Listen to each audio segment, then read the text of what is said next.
That's right. Welcome into the Casual Chaos Live podcast. We're coming in hard, heavy, hot, ready to go. I'm going to take a breath.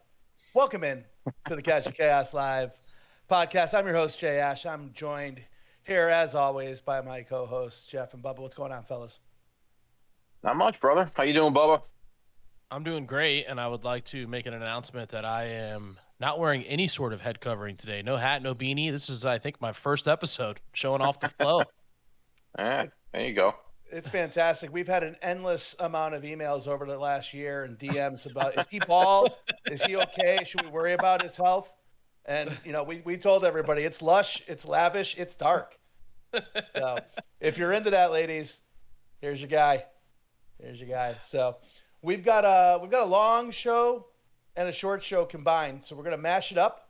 We're going to figure it out as we go, as we always do.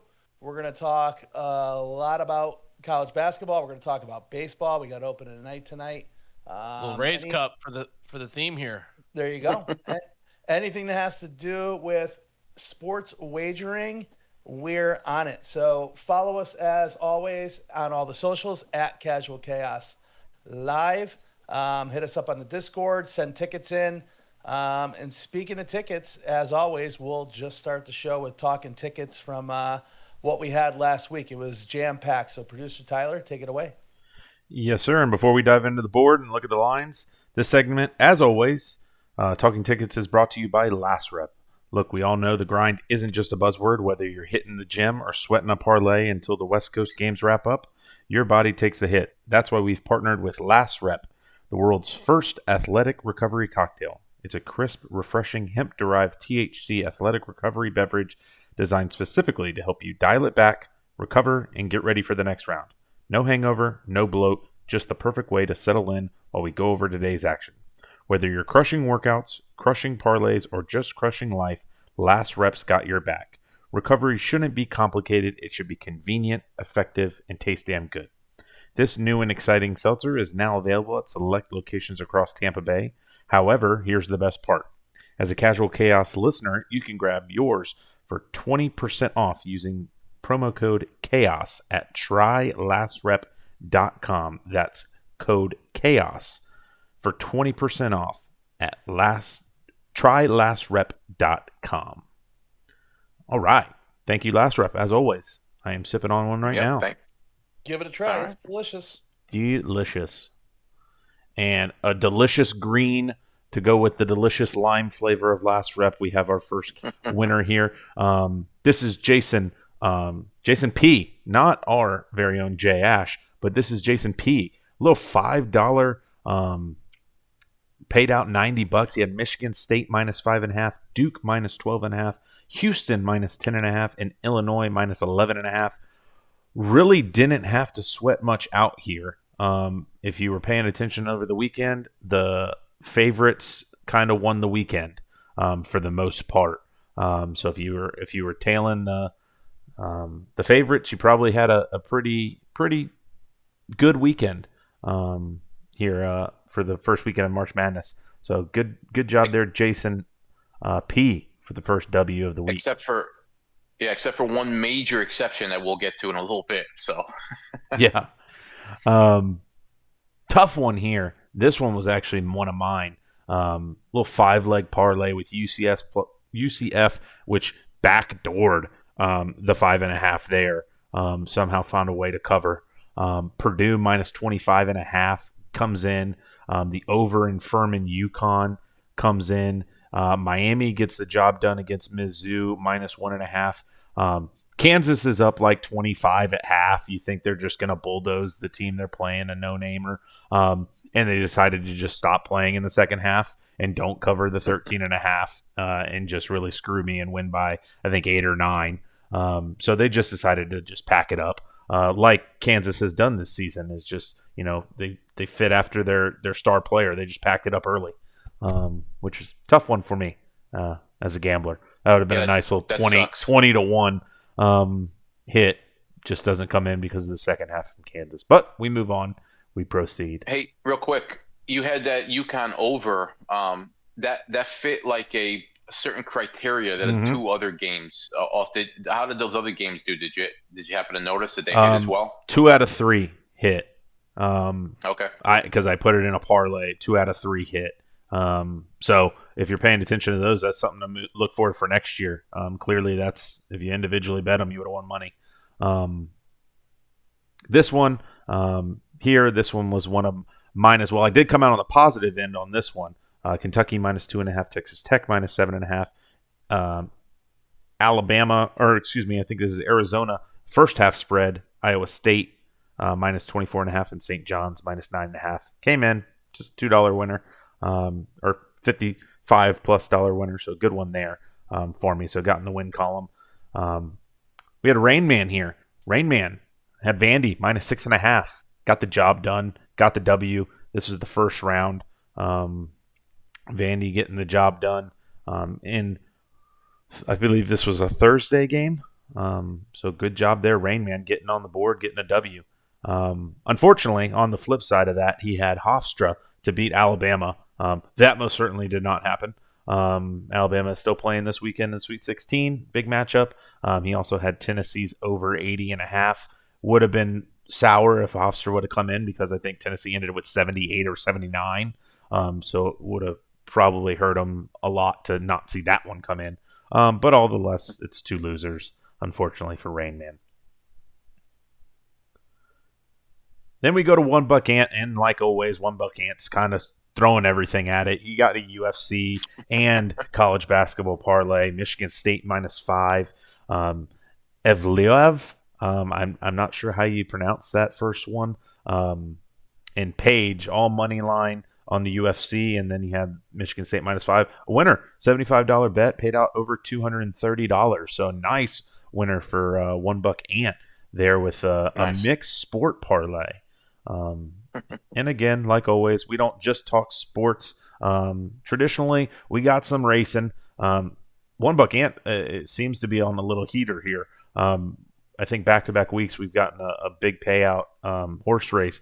So $50 winner. The 5-horse comes in for $400, a little close to $500 win for One Buck Ant there. So great job paying attention to the ponies this weekend while all the hoops are going on. He's got hoops, he's got ponies, he's got fights. What can't One Buck Ant do outside of predict Indiana's rise? Big birthday for One Buck Ant yesterday. Oh, Happy look at belated, that. by the way. Look at that. Love to hear it. And then our last two we of course, the first game of the weekend, we had Jay Ash here getting off the gates with a fun one. Race to 10. Seen a lot of people put bets out there this weekend with the race to 10 points, the first to 10. TCU got it done for Jay. So that was a fun bet. Some of them are a big sweat. I think this one was a little close, if I remember correctly, Jay, in the first game of the weekend. So 10-8. Good to get just the first one under your belt. You got to see the ball go through the hoop. Got to see the ball breathe. go through. Yeah, you got to exhale. Yep. So getting on the board with a nice winner there. And then you had VCU +3 on, I believe, Friday, and they won outright. This is the game of the weekend, maybe, of collapses and cost the guy a job, essentially. Hubert Davis with UNC blow a 20-point lead.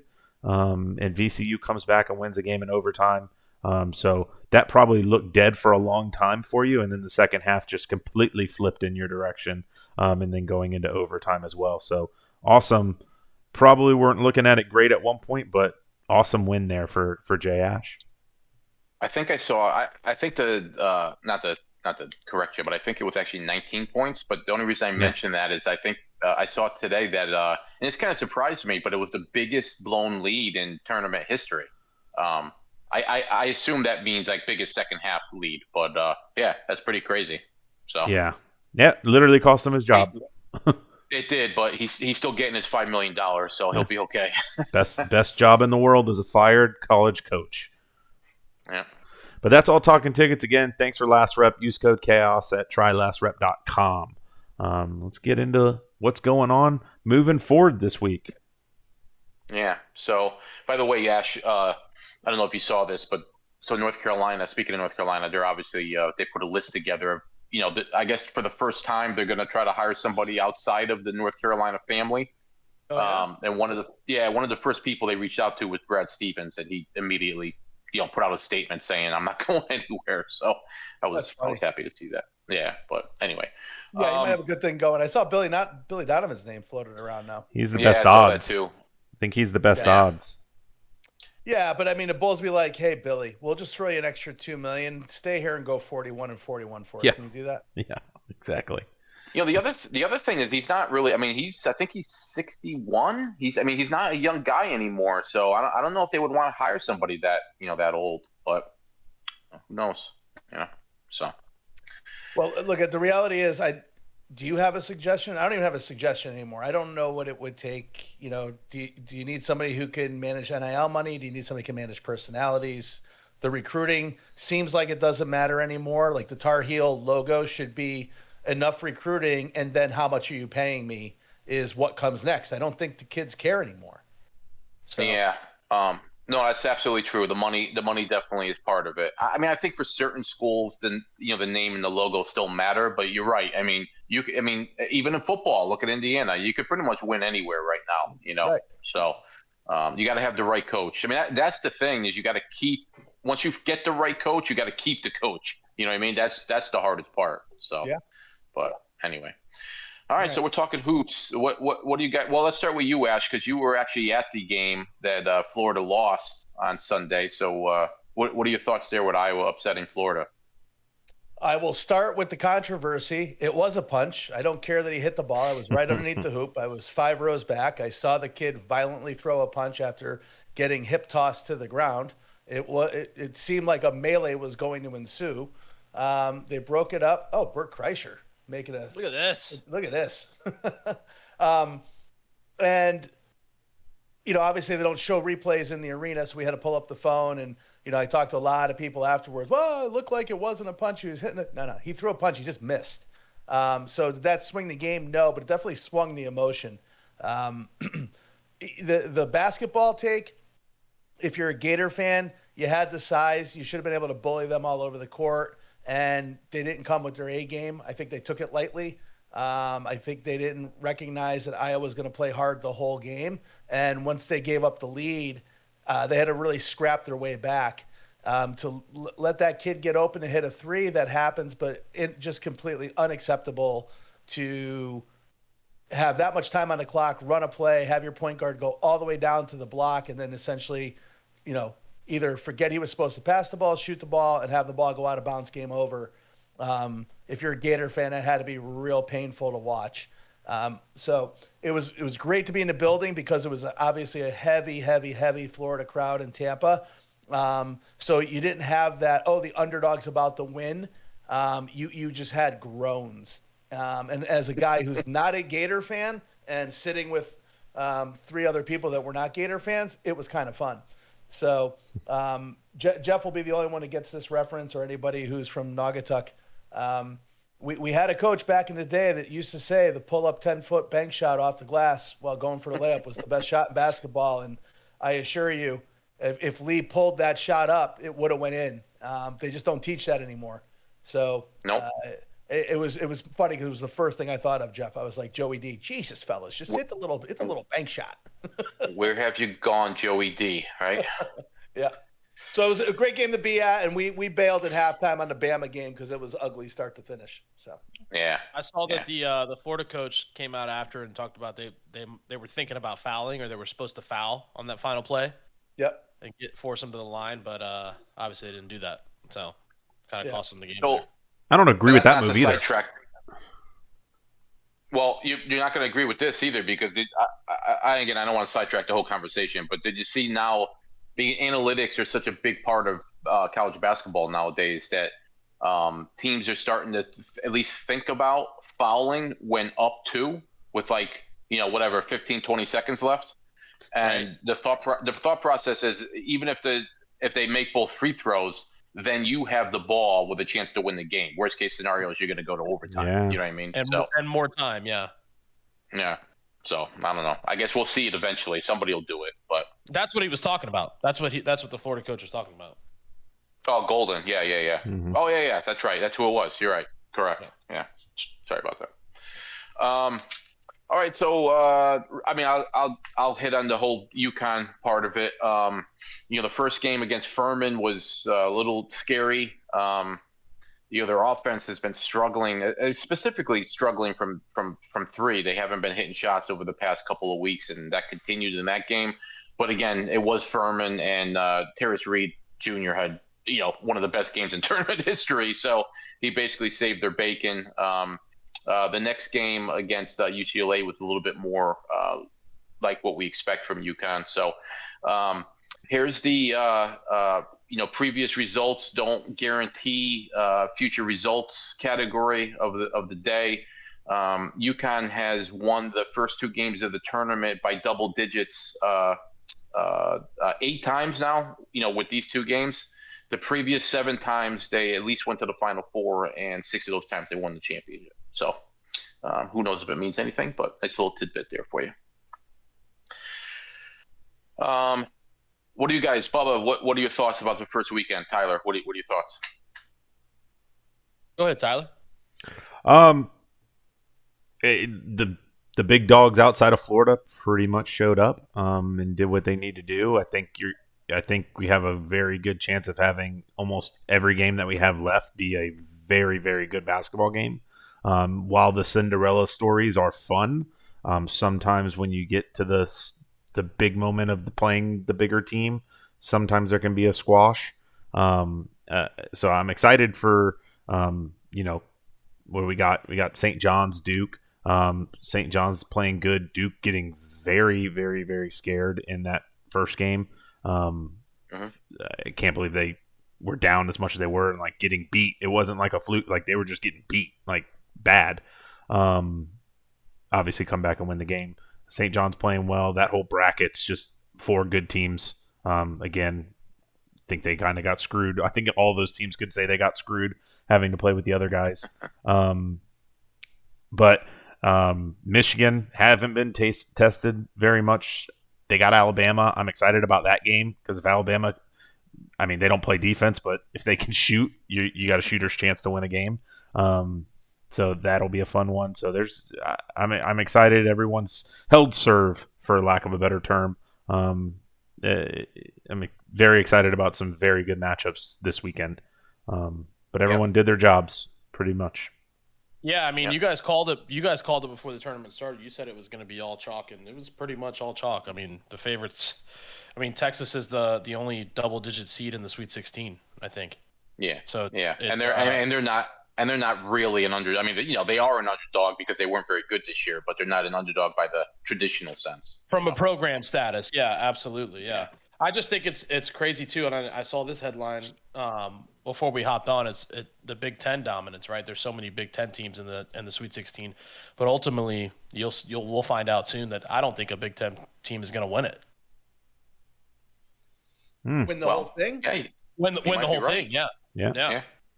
They've got a lot of representation in the Sweet 16, but I don't think they're going to I don't think they're going to be holding up the trophy at the end of the. Well, speaking of that, I think there'll be more Big 12 teams in the Final Four than there will be Big 10. Yeah, so it's a good segue by you guys. So let's talk about. By the way, the ACC had 8 teams in the tournament, and there's only 1 left. That's a bad weekend they had last week. Jeff, before you jump, and I'll make it real quick. The combination, if you were watching in either a multi-view or flipping back and forth, but I believe it was Friday night was the High Point, or Saturday night was the High Point Arkansas game, and the Nebraska game. Those 2 games were what the tournament's all about.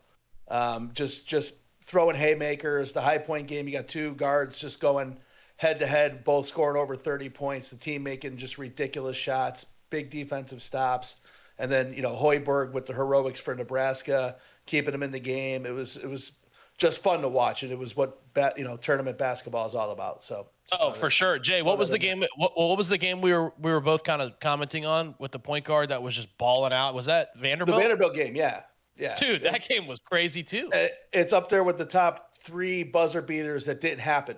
I You know what know. I mean? Yeah, It, it was it incredible. left his hand. He knew it was in. The whole arena knew it was in. All of Nebraska knew it was in. That's one of the best camera angles. Is every kid running down, seeing the ball, and their face is just like, "Oh my god! Oh my god! Did they go in?"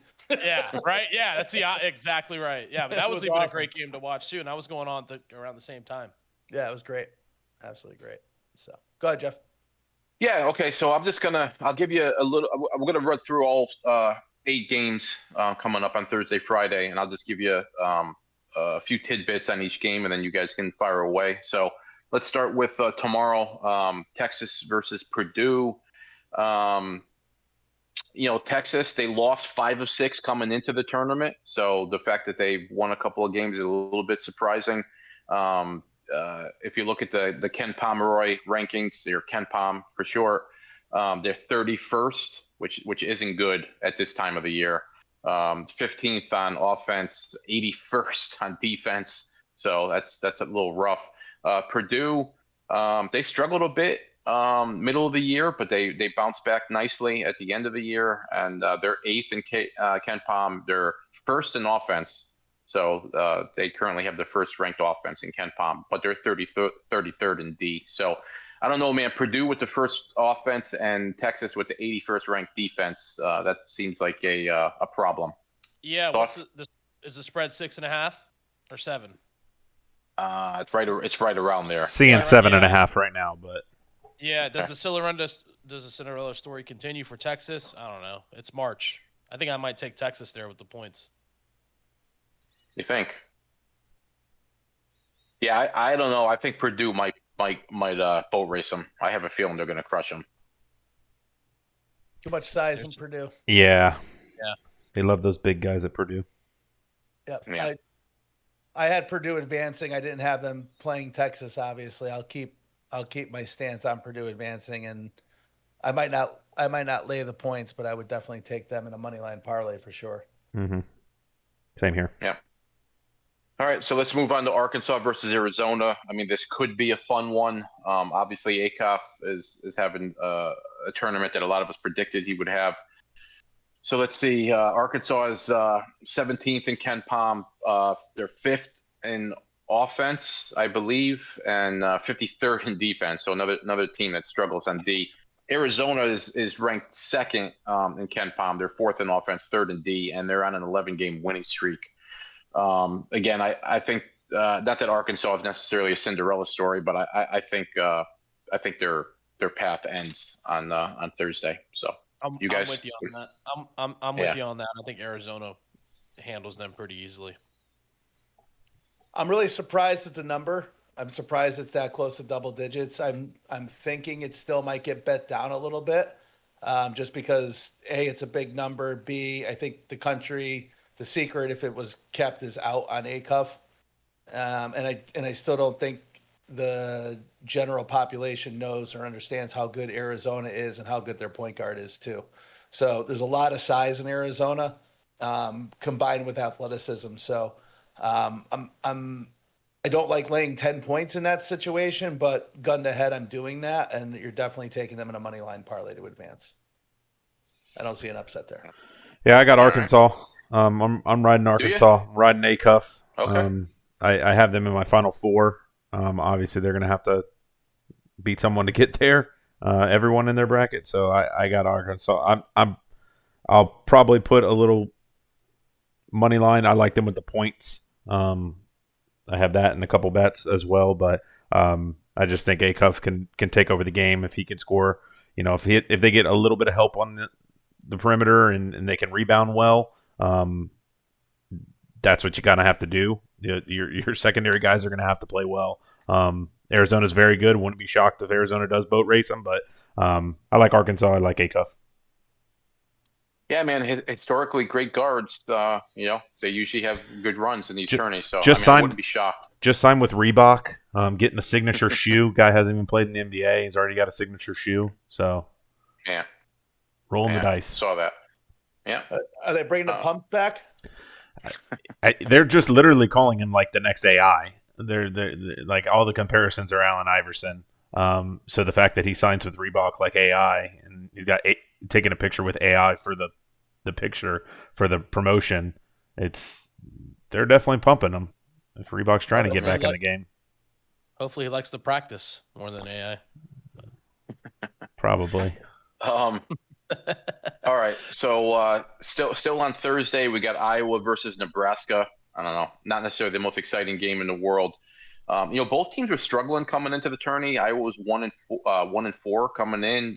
Nebraska was 1-3. From a rankings perspective, Iowa was 22nd in Ken Palm. Nebraska was 13th. Iowa 25th in offense, 31 in D. So I don't know. The key thing here, though, is real quick. The key thing is Nebraska. Iowa beat Nebraska twice this year, so they played twice, and they're 0-2. So, thoughts? Hard to beat a team 3 times in a row. Give me Nebraska. Unless you're just better than they are. Unless you're just better. Unless you're just better. Yeah. Allow me to pull a Lee Corso and not so fast, my friend, because on March 8th, Nebraska beat them 84-75. So your intel's a little off there. So not so fast. Not so fast. Iowa. Maybe I got it backward. Maybe I got it backwards. Yeah. Maybe it was 0-2 the other way. Yeah, it's possible. I think it might have been. Yeah, it's 1-1. 1-1, but nonetheless. Well, I just watching Iowa in person, that offense should be ranked lower than it actually is. It's not very good in person. You also have the situation where the 9 seed just slayed, the Giant. So you're gonna get a lot of people with some tailwind behind the sails saying, this is a team that's going to go on a run. I don't see it. Nebraska's really well coached with Hoiberg, made a hell of an adjustment to ice that Vandy game, and that team is scrappy and they can put up points and they play defense. So I'll take Nebraska laying a very small number in that one. And they can shoot. They can shoot, and they got the tournament monkey off their back. I think we're all against them taking the underdog in the first round, at least the points there, and they wound up smoking them. So, and that crowd traveled and took over. So if they get 60% of the same crowd, it's going to be something special. Yep. Yeah. So I mentioned Nebraska's 13th in Ken Palm, but it's really because of the defense. They're ranked 52nd in offense and 6th in D. So it's something to keep in mind. Yeah, I don't have much of a feeling about that game. I don't even know if I'm going to watch that game, if I'm being honest. But if I do, if you're a corn-fed Caucasian, you got a lot of interest. All right, and then the last game for Thursday is Illinois versus Houston, which could be a really good one.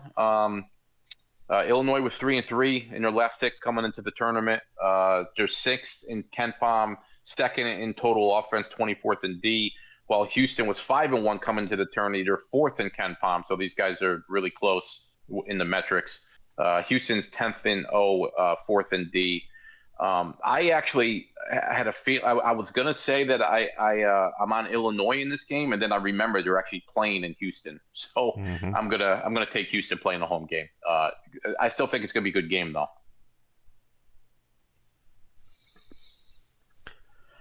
Got anything on that? Yeah. I'm riding Houston. I have Houston in my. I believe I have them in my final, or at least in the final 4. So I'm riding Houston to Jeff's point, playing a home game pretty much. They're 15-1 at home. While Illinois has looked good in the couple games, I just think Houston's one of the best teams in the nation. So I'll take Houston. And with that small of a number, I'll take with the points as well, the -2.5. Yeah, I had Illinois beating VCU, and I had Houston beating A&M. So this is the matchup I had, and I have Houston winning this game handily. Mm-hmm. Handily, okay, all right. I'm rolling with H-Town too, especially in a home game. Yep. Yeah, I think that's the key point. I think if it was on a truly neutral site, I'd probably be more in Illinois, but hard to see them losing at home. All right, so let's move on to Friday, Midwest, Alabama versus Michigan. Alabama came in 8-2 in their last 10. Michigan